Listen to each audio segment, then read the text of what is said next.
ओम शांति 18 ଜାନୁଆରୀ 2025 प्रातः मुरली अव्यक्त बाप दादा मधुबन मुरलीर सारांश पिताश्रींकर पुण्य स्मृति दिवस रे प्रातः क्लास रे सुनाइबा पाई बाप दादांकर अमूल्य मधुर महावाक्य।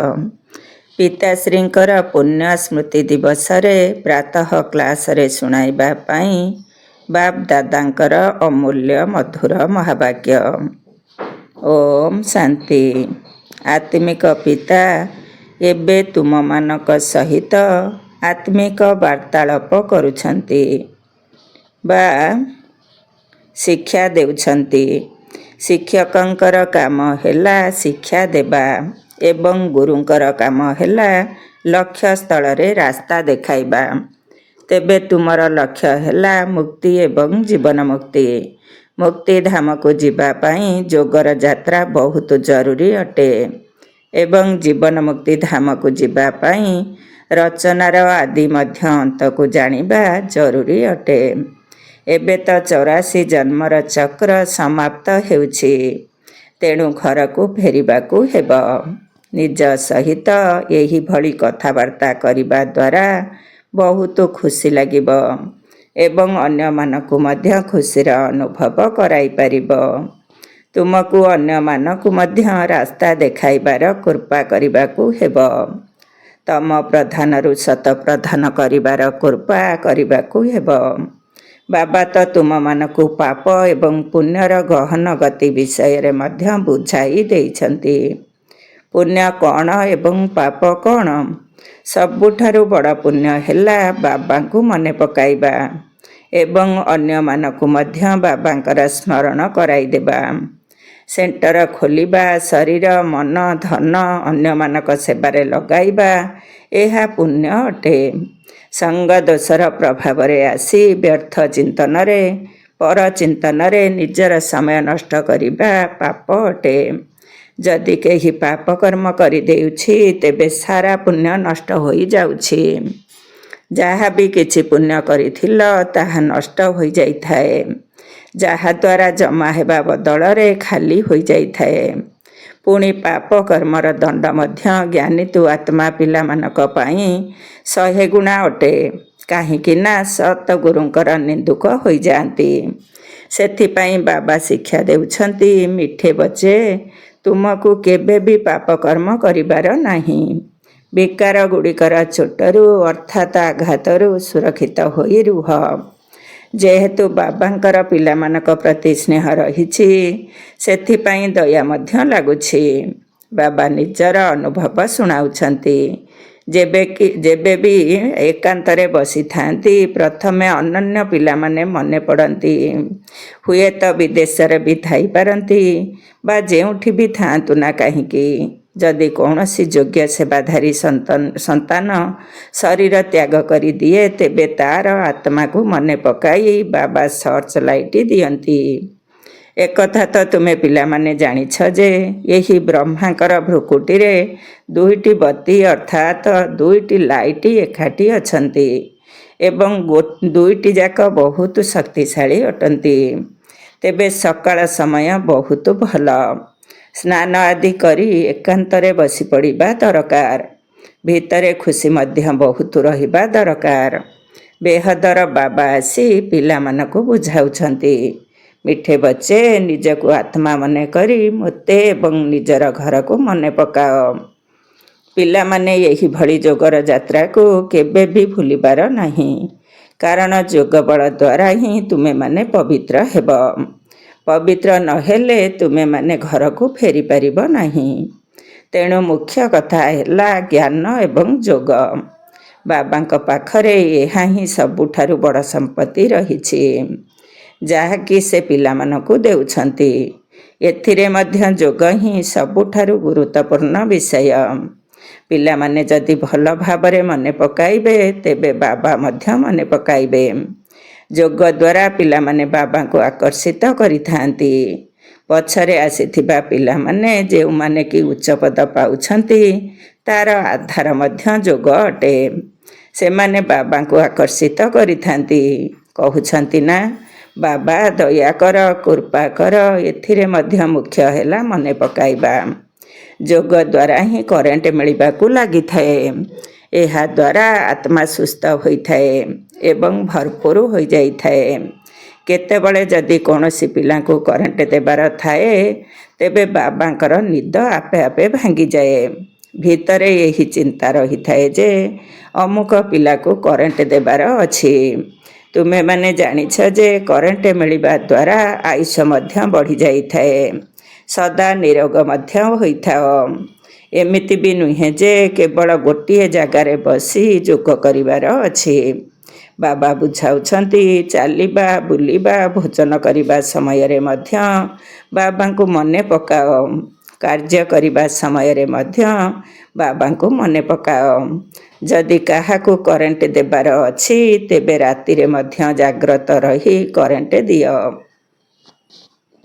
ପିଲାମାନଙ୍କୁ ବୁଝାଇ ଦିଆଯାଇଛି ଯେ ସକାଳୁ ଅମୃତ ବେଳାରୁ ଉଠି ଯେତେ ଅଧିକ ସମୟ ବାବାଙ୍କୁ ମନେ ପକାଇବ, ସେତେ ଅଧିକ ବାବାଙ୍କୁ ଆକର୍ଷିତ କରିବ। ବାବା ମଧ୍ୟ ସର୍ଚ୍ଚ ଲାଇଟ୍ ଦେବେ। ଆତ୍ମାକୁ ମନେ ପକାଇବା ଅର୍ଥ ସର୍ଚ୍ଚ ଲାଇଟ୍ ଦେବା। ପୁଣି ତୁମେ ତାଙ୍କୁ କୃପା କୁହ ବା ଆଶୀର୍ବାଦ କୁହ। ତୁମେ ପିଲାମାନେ ଜାଣିଛ ଯେ ଏହା ଅନାଦି ପୂର୍ବ ପ୍ରସ୍ତୁତ ଡ୍ରାମା ଅଟେ। ଏହା ଏକ ହାରିବା ଜିତିବାର ଖେଳ ମଧ୍ୟ ଅଟେ। ତେଣୁ ଏଥିରେ ଯାହା ସବୁ ଘଟୁଛି ତାହା ଠିକ୍ ଅଟେ। ବାକି ରଚୟିତାଙ୍କୁ ଏହି ଡ୍ରାମା ତ ନିଶ୍ଚିତ ପସନ୍ଦ ଅଟେ ନା। ତେଣୁ ରଚୟିତାଙ୍କର ପିଲାଙ୍କୁ ମଧ୍ୟ ପସନ୍ଦ ଅଟେ। ଏହି ଡ୍ରାମା ବାବା ଥରେ ମାତ୍ର ପିଲାମାନଙ୍କ ପାଖକୁ ଆସିଥାନ୍ତି ଏବଂ ଅତି ସ୍ନେହର ସହିତ ମନ ପ୍ରାଣ ଦେଇ ପିଲାମାନଙ୍କ ସେବା କରିଥାନ୍ତି। ବାବାଙ୍କୁ ତ ସବୁ ପିଲା ପ୍ରିୟ ଅଟନ୍ତି ନା। ତୁମେମାନେ ଜାଣିଛ ଯେ ସତ୍ୟ ଯୁଗରେ ମଧ୍ୟ ସମସ୍ତେ ପରସ୍ପରକୁ ବହୁତ ସ୍ନେହ କରିବେ। ପଶୁପକ୍ଷୀମାନଙ୍କ ଭିତରେ ମଧ୍ୟ ବହୁତ ସ୍ନେହ ରହିବ। ଏଭଳି କୌଣସି ଜୀବଜନ୍ତୁ ସେଠାରେ ନଥିବେ ଯିଏକି ସ୍ନେହରେ ରହୁନଥିବେ। ତେଣୁ ତୁମମାନଙ୍କୁ ଏଠାରେ ମାଷ୍ଟର ସ୍ନେହର ସାଗର ହେବାକୁ ପଡ଼ିବ। ଯଦି ଏଠାରେ ଏହିଭଳି ହେବ, ତେବେ ତୁମର ଏହି ସଂସ୍କାର ପୁଣି ଅବିନାଶୀ ହୋଇଯିବ। ବାବା କହୁଛନ୍ତି, ମୁଁ ତୁମମାନଙ୍କୁ ଅବିକଳ କଳ୍ପ ପୂର୍ବ ଭଳି ପୁନର୍ବାର ଶତପ୍ରଧାନ କରିବା ପାଇଁ ଆସିଛି। କେବେ ଯଦି କୌଣସି ପିଲାର କ୍ରୋଧ କରିବାର ଶବ୍ଦ ଶୁଣିଛନ୍ତି, ତେବେ ବାବା ତାକୁ ଶିକ୍ଷା ଦେଉଛନ୍ତି, କ୍ରୋଧ କରିବା ଠିକ୍ ନୁହେଁ। ଏହାଦ୍ୱାରା ତୁମେ ମଧ୍ୟ ଦୁଃଖୀ ହେବ ଏବଂ ଅନ୍ୟମାନଙ୍କୁ ମଧ୍ୟ ଦୁଃଖୀ କରିବ। ବାବା ଯେହେତୁ ସଦାକାଳର ସୁଖଦାତା ଅଟନ୍ତି, ତେଣୁ ପିଲାମାନଙ୍କୁ ମଧ୍ୟ ବାବାଙ୍କ ସମାନ ହେବାର ଅଛି। ତେଣୁ ପରସ୍ପରକୁ କେବେ ବି ଦୁଃଖ ଦେବାର ନାହିଁ। ବହୁତ ବହୁତ ଗେହ୍ଲା ହୋଇ ରହିବାକୁ ହେବ। ସ୍ନେହୀ ପିତାଙ୍କୁ ଯଦି ବହୁତ ସ୍ନେହର ସହିତ ମନେ ପକାଇବ, ତେବେ ନିଜର ମଧ୍ୟ କଲ୍ୟାଣ ଏବଂ ଅନ୍ୟମାନଙ୍କର ମଧ୍ୟ କଲ୍ୟାଣ କରିପାରିବ। ଏବେ ତ ବିଶ୍ୱର ମାଲିକ ତୁମମାନଙ୍କ ପାଖକୁ ଅତିଥି ହୋଇ ଆସିଛନ୍ତି। ତୁମମାନଙ୍କର ସହଯୋଗ ଦ୍ୱାରା ହିଁ ବିଶ୍ୱର କଲ୍ୟାଣ ହେବ।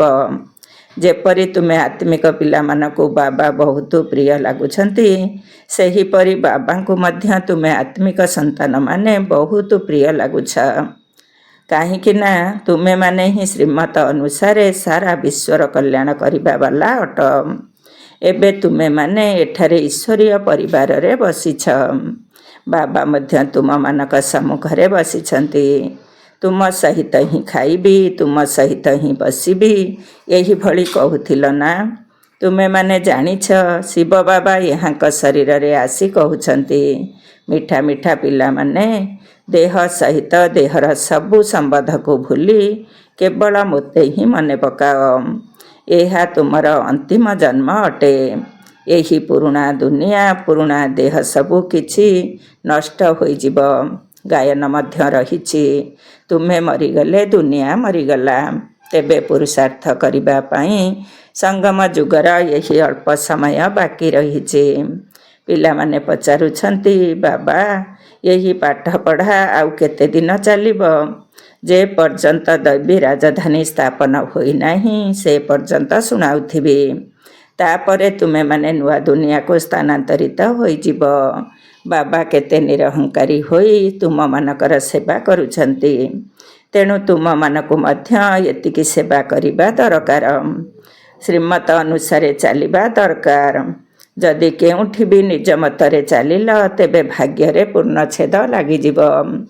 ତୁମେ ବ୍ରାହ୍ମଣମାନେ ଈଶ୍ୱରୀୟ ସନ୍ତାନ ଅଟ। ବ୍ରହ୍ମାଙ୍କର ସନ୍ତାନ ହିସାବରେ ଭାଇ ଭଉଣୀ ଅଟ।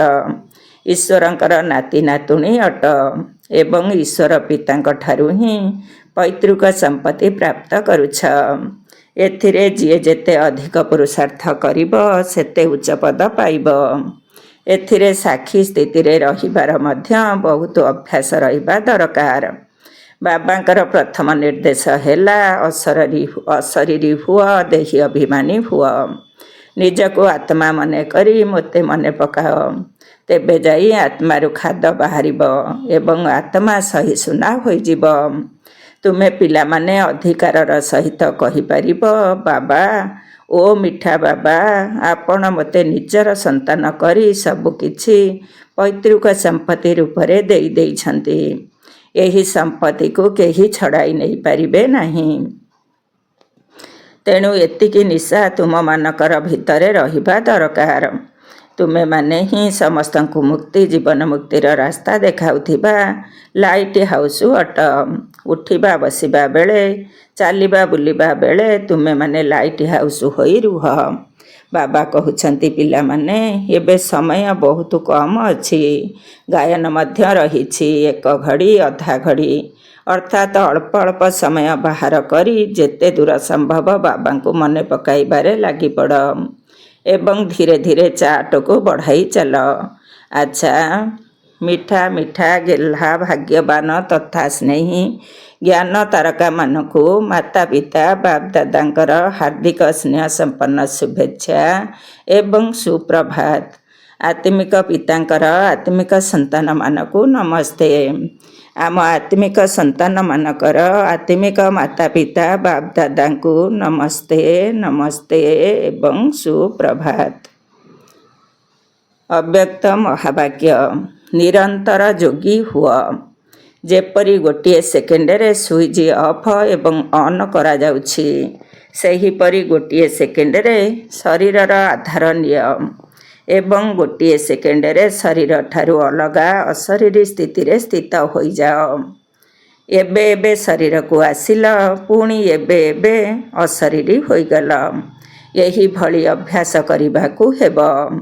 ଏହାକୁ ହିଁ କର୍ମାତୀତ ଅବସ୍ଥା କୁହାଯାଉଛି। ଯେପରି କୌଣସି ବସ୍ତ୍ରକୁ ଧାରଣ କରିବା ବା ନ କରିବା ନିଜ ହାତରେ ଥାଏ। ଯଦି ଆବଶ୍ୟକ ପଡ଼ିଲା ତେବେ ପିନ୍ଧିଲ, ଯଦି ଆବଶ୍ୟକ ନାହିଁ ତେବେ ଓହ୍ଲାଇ ଦେଲ। ଏହିଭଳି ଅଭ୍ୟାସ ଏହି ଶରୀର ରୂପୀ ବସ୍ତ୍ରକୁ ଧାରଣ କରିବା ଏବଂ ତାଠାରୁ ଅଲଗା ହୋଇଯିବାର ହେବା ଦରକାର। କର୍ମ କରିବା ସମୟରେ ମଧ୍ୟ ଏହିଭଳି ଅନୁଭବ ହେବା ଦରକାର। ଯେପରି କୌଣସି ବସ୍ତ୍ରକୁ ଧାରଣ କରି କାର୍ଯ୍ୟ କରିଥାନ୍ତି, କାର୍ଯ୍ୟ ଶେଷ ହେବା ପରେ ବସ୍ତ୍ରଠାରୁ ଅଲଗା ହୋଇଯାଆନ୍ତି, ତେବେ ଶରୀର ଏବଂ ଆତ୍ମାର ପୃଥକପଣିଆ ଚାଲିବା ବୁଲିବା ସମୟରେ ମଧ୍ୟ ଅନୁଭବ ହେଉ। ଯେପରି କୌଣସି କଥାର ଅଭ୍ୟାସ ହୋଇଯାଏ ସେହିପରି ହେଉ। କିନ୍ତୁ ଏହି ଅଭ୍ୟାସ ମଧ୍ୟ କେଉଁମାନଙ୍କୁ ହୋଇପାରିବ? ଯେଉଁମାନେ ଶରୀର ସହିତ ବା ଶରୀର ସମ୍ବନ୍ଧରେ ଯେଉଁ ସବୁ କଥା ରହୁଛି, ଶରୀରର ଦୁନିଆ, ଶରୀରର ସମ୍ବନ୍ଧ ବା ଯେଉଁ ସବୁ ଅନେକ ବସ୍ତୁଗୁଡ଼ିକ ରହିଛି, ସେଗୁଡ଼ିକ ଠାରୁ ସମ୍ପୂର୍ଣ୍ଣ ଅନାସକ୍ତ ରହୁଥିବେ। ଟିକିଏ ବି ଆକର୍ଷଣ ନଥିବ, ତେବେ ଯାଇ ଦେହଠାରୁ ନିଆରା ହୋଇପାରିବ। ଯଦି ସୂକ୍ଷ୍ମ ରୂପରେ ସଂକଳ୍ପରେ ମଧ୍ୟ ହାଲୁକାପଣିଆ ନାହିଁ, ସେଥିରୁ ଅଲଗା ହୋଇପାରୁ ନାହିଁ, ତେବେ ନିଆରାପଣିଆର ଅନୁଭବ କରିପାରିବ ନାହିଁ। ତେଣୁ ପ୍ରତ୍ୟେକଙ୍କୁ ଏବେ ଏହି ଅଭ୍ୟାସ କରିବାକୁ ହେବ। ସମ୍ପୂର୍ଣ୍ଣ ନିଆରାପଣିଆର ଅନୁଭବ ହେବା ଦରକାର। ଏହିଭଳି ସ୍ଥିତିରେ ରହିବା ଦ୍ୱାରା ଅନ୍ୟ ଆତ୍ମାମାନଙ୍କୁ ମଧ୍ୟ ତୁମମାନଙ୍କ ଭିତରେ ନିଆରାପଣିଆର ଅନୁଭବ ହେବ। ସେମାନେ ମଧ୍ୟ ହୃଦବୋଧ କରିବେ। ଯେପରି ଯୋଗରେ ବସିବା ସମୟରେ ଅନେକ ଆତ୍ମାକୁ ଅନୁଭବ ହୋଇଥାଏ ନା, ଡ୍ରିଲ୍ କରାଉଥିବା ଏହି ଆତ୍ମା ଏକ ଭିନ୍ନ ସ୍ଥିତିରେ ଅଛନ୍ତି। ଏହିଭଳି ଚାଲିବା ବୁଲିବା ସମୟରେ ମଧ୍ୟ ଫରିସ୍ତା ସ୍ୱରୂପର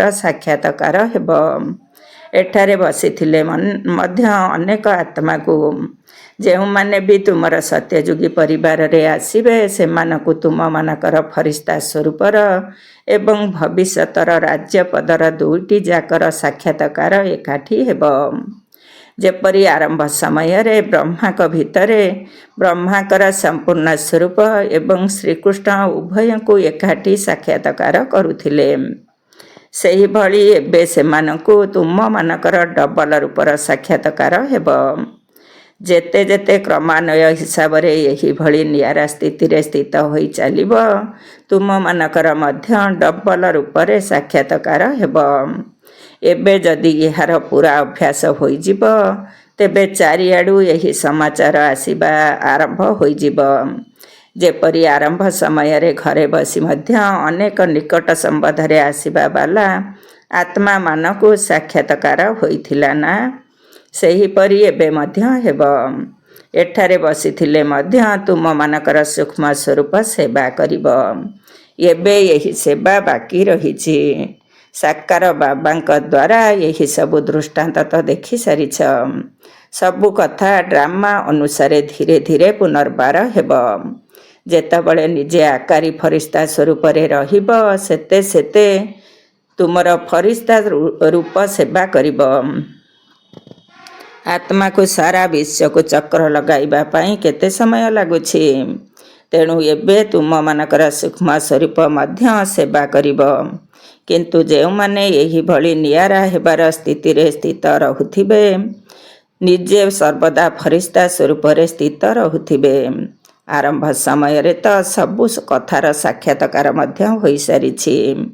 ଫରିସ୍ତା ରୂପରେ ସମ୍ପୂର୍ଣ୍ଣ ସ୍ଥିତିର ଏବଂ ବର୍ତ୍ତମାନର ପୁରୁଷାର୍ଥୀ ସ୍ଥିତିର ଦୁଇଟି ଯାକ ଅଲଗା ଅଲଗା ସାକ୍ଷାତକାର ହେଉଥିଲା। ଯେପରି ସାକାର ବ୍ରହ୍ମା ଏବଂ ସମ୍ପୂର୍ଣ୍ଣ ବ୍ରହ୍ମାଙ୍କର ଅଲଗା ଅଲଗା ସାକ୍ଷାତକାର ହେଉଥିଲା, ସେହିପରି ଅନନ୍ୟ ପିଲାମାନଙ୍କର ମଧ୍ୟ ସାକ୍ଷାତକାର ହେବ।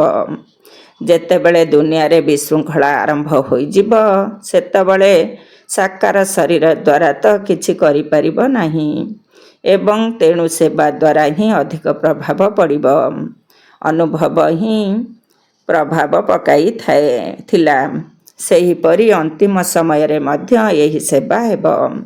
ତେବେ ନିଜର ସମ୍ପୂର୍ଣ୍ଣ ସ୍ୱରୂପର ସାକ୍ଷାତକାର ନିଜକୁ ହେଉଛି ତ? ଏବେ ତ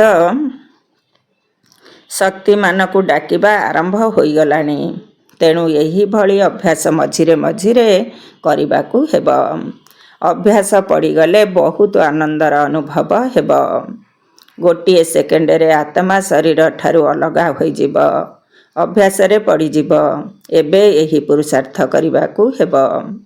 ବର୍ତ୍ତମାନ ସମୟରେ ମନନ କରିବାର ଶକ୍ତି ଦ୍ୱାରା ଆତ୍ମା ଭିତରେ ସର୍ବଶକ୍ତି ଭରିବାର ଆବଶ୍ୟକତା ରହିଛି। ତେବେ ଯାଇ ମଗନ ଅବସ୍ଥାରେ ରହିପାରିବ ଏବଂ ସବୁ ବିଘ୍ନ ହଟିଯିବ। ବିଘ୍ନର ଢେଉ ମଧ୍ୟ ସେତେବେଳେ ଆସିଥାଏ ଯେତେବେଳେ ଆତ୍ମ ଅଭିମାନୀ ହେବାର ଫୋର୍ସ କମ୍ ହୋଇଯାଏ। ତେଣୁ ବର୍ତ୍ତମାନ ସମୟରେ ଶିବରାତ୍ରିର ସେବା କରିବା ପୂର୍ବରୁ ନିଜ ଭିତରେ ଶକ୍ତି ଭରିବାର ଲଗନ ଆସିବା ଦରକାର। ଯଦିଓ ଯୋଗ କରିବାର କାର୍ଯ୍ୟକ୍ରମମାନ ରଖୁଛ, କିନ୍ତୁ ଯୋଗ ଦ୍ୱାରା ଶକ୍ତି ଗୁଡ଼ିକର ଅନୁଭବ କରିବା ଏବଂ କରାଇବା। ଏବେ ଏହିଭଳି କ୍ଲାସ୍ ସବୁ ହେବା ଆବଶ୍ୟକ। ବାସ୍ତବିକ ରୂପରେ ନିଜର ଯୋଗବଳ ଆଧାରରେ ଅନ୍ୟମାନଙ୍କୁ ବଳ ଦେବାକୁ ହେବ। କେବଳ ବାହାରର ସେବା କରିବାର ଯୋଜନା କର ନାହିଁ, କିନ୍ତୁ ସବୁ ଆଡ଼କୁ ପୁରା ଧ୍ୟାନ ଦେବା ଦରକାର।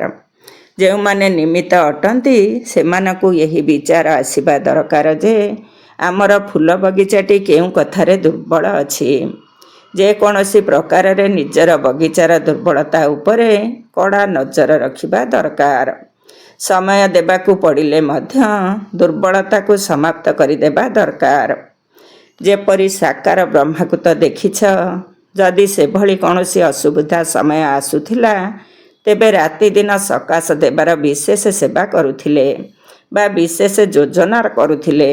ନିର୍ବଳ ଆତ୍ମାମାନଙ୍କ ଭିତରେ ବଳ ଭରିବାର ବିଶେଷ ଧ୍ୟାନ ରହୁଥିଲା, ଯାହାଦ୍ୱାରା ଅନେକ ଆତ୍ମାକୁ ଅନୁଭବ ମଧ୍ୟ ହେଉଥିଲା। ରାତି ରାତି ସମୟ ଦେଇ ଆତ୍ମାମାନଙ୍କ ଭିତରେ ସକାଶ ଭରିବାର ବିଶେଷ ସେବା କରୁଥିଲେ।